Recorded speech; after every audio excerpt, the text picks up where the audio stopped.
trying to do anything like, see people all the time, Henry talks about this, about the match of Cron versus toning. And when toning has Cron's back, he always was using this grip through. It means which way is the attack coming?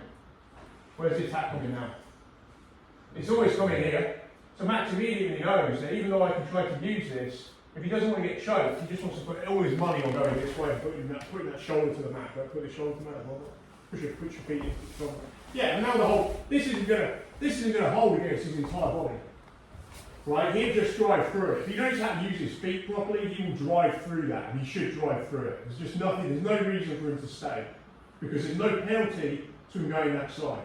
So what we want to be thinking about, a little bit like what we've just been doing, is I want to be thinking about getting, like, first of all, as tight as I can. And if I can get my feet to the mat, he's got good posture.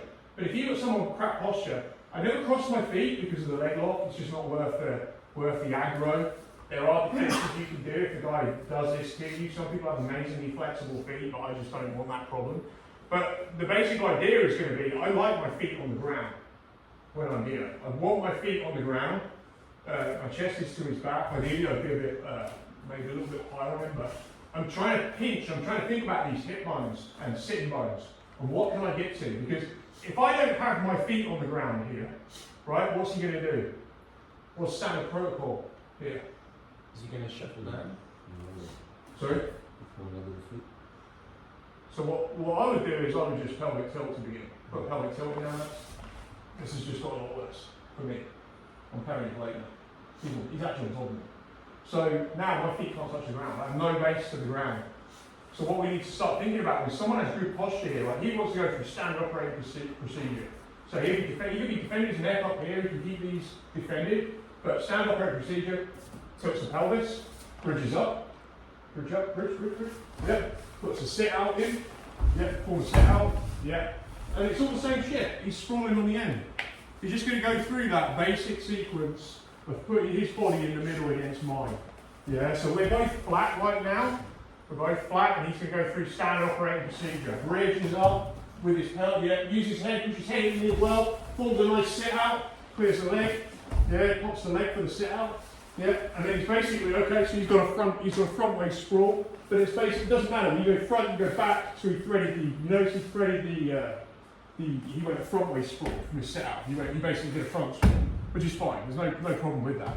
If you definitely don't want your back taken, and he wasn't going to get his back taken there, but you definitely don't want your back taken, you want to be working on threading the needle, because you're really going to square up to them.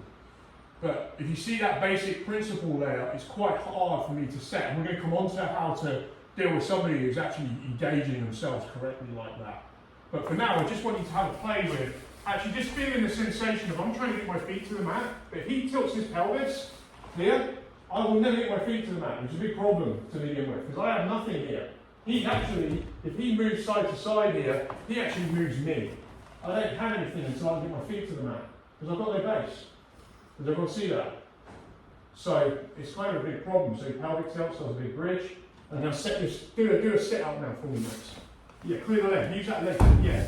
You want to clear that, and now he sprawls in. So we're just going to have a little go at, yeah, nice. So we're just going to have a little go at that. Like 3 for 3.